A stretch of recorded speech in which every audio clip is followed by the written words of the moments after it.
Hi everyone, my name is Dr. Ethna Lay and I'll be teaching you WSC 103, Writing Studies and Composition, and it's a course in words and meanings during this summer session of 2016. So you'll see here on the screen a copy of the course block, which is I've named Splitting Words, and it's at splittingwords.wordpress.com. So I'd like to welcome you to this course. It is an investigation, as I say here in my first post, of language from the inside out, and then the opposite, from the outside in. So that means that we are going to study word origins from an internal perspective on the morphemes. Morphemes are the smallest units of meaning in a language. And then we're also going to, at the same time, study the forces, the culture, the commerce, the technology, and war that operate on language externally. So it's a very interesting class, and I hope that you enjoy it. I based it on a class that I took many years ago when I was a first-year student at university, and it changed my life. I don't know if this particular recension of that class will change your life, but I'm hoping that it will make you think about words differently. So the main goal of this course is for students, participants, to come away with a renewed interest in the English language, in its words and their meanings, and a healthy skepticism about rigid semantics. So to begin, I'd like to share with you this Prezi that I have crafted for this. I don't know if you've used Prezi before. But Prezis are, they're like PowerPoints, but they're dynamic. And so because we're studying words and their meanings, and those too are dynamic, right? I'm going to suggest to you that there's not one fixed definition for every word, but in fact that words have movable meanings. So words and meanings. The main point underpinning this course is that words mean things, sometimes. So we suggest that they have an essential character, and then we take it back because that character will constantly be nudged, flipped, and changed. Here is a morpheme. It's actually only one, even though it's spelled two ways, L-U-D or L-U-S. And if you can locate this morpheme in a word that you know, for example, illusion or ludic or prelude, then you can actually know something about the word, right? Something about the spirit of the word and its original intent, and maybe its original meaning. So let's look back into the word. L-U-D and L-U-S means to play or to mock. So a ludic moment is one that's joyful because there's some kind of discovery in the process. And I'm hoping that your discovery about words will be playful.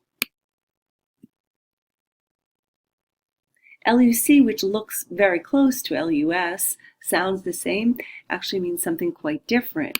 L-U-C means to shine or to light.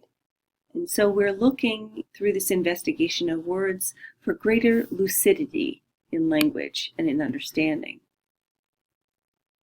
The next morpheme, right? Morpheme, you remember, is the smallest unit of meaning in a language, is duct.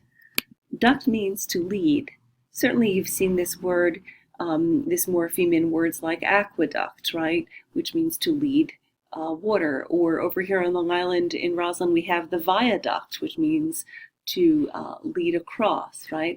But lead is also found in the word education, in which we lead others out. Ferve, which means to boil or bubble, right? Effervescence or fervid, all of these, or fervent, all of these have at their heart this word that means to simmer, essentially, boiling and bubbling. Ply, to fold, tangle, or interweave. PLY or PLI, the same thing, which means, of course, to complicate, right? That's a lot of folding or entangling to calm, as in calm means with or together, to fold together. That's a complication. But a complement is also folded or interwoven. Tract, which means to drag or draw. And as you listen to these isolated morphemes, you should start getting all these associations. Maybe think of 4 or 5 words that contain these morphemes. So for tract, you might be thinking of subtract or subtraction or detract, or maybe retract, or how about just plain tractor?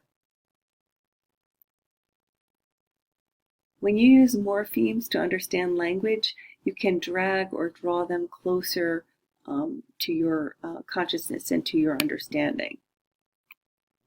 Gress. It means to step or to go. That means congress. You remember con, C-O-N, means with or together. Congress should be stepping together, which is interesting. Progress, to step forward. Regress, to step back. Anim. Does it change your feeling about the word if you mean the words that you find anim in, if you know that they're originally in Latin meant mind or feeling or life? So animal or animate or anime.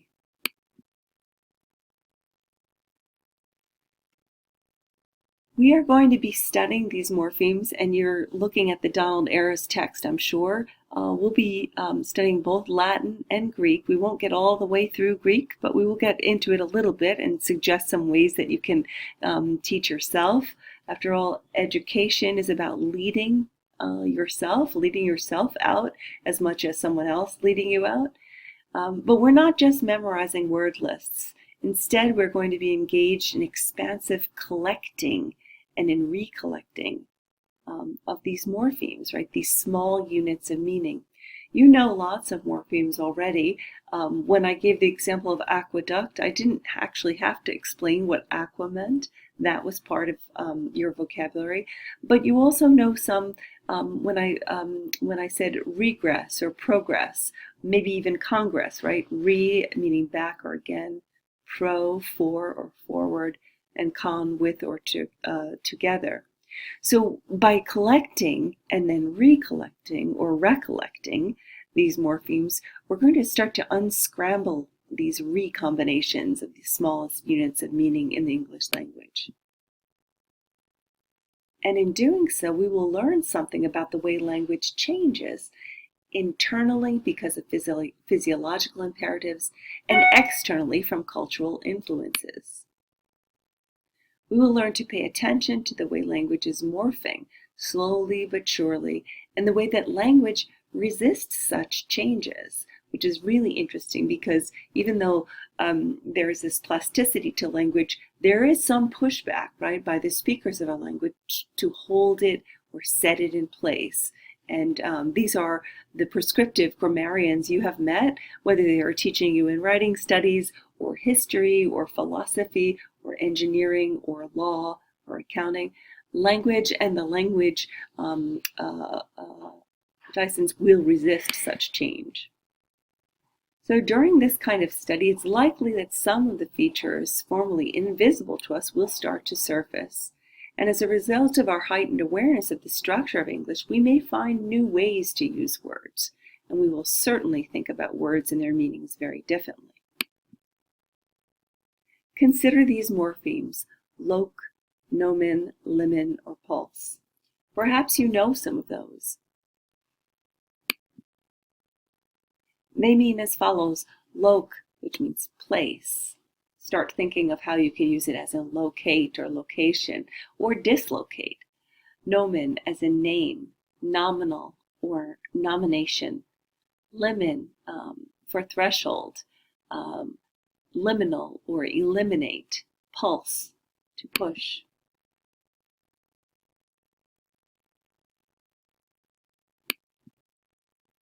Or let's return to the examples that I used to start this Prezi. lude, and loose as in to play. We have a prelude to the game, a prelude to our investigation, which by the end of, we shall be enlightened and understand with greater lucidity something about language, and perhaps be led to further our education in language play and certainly in efficacy and language choice. We will receive fervent compliments. We will gain a lot of traction and attraction. Notice how those words are so similar.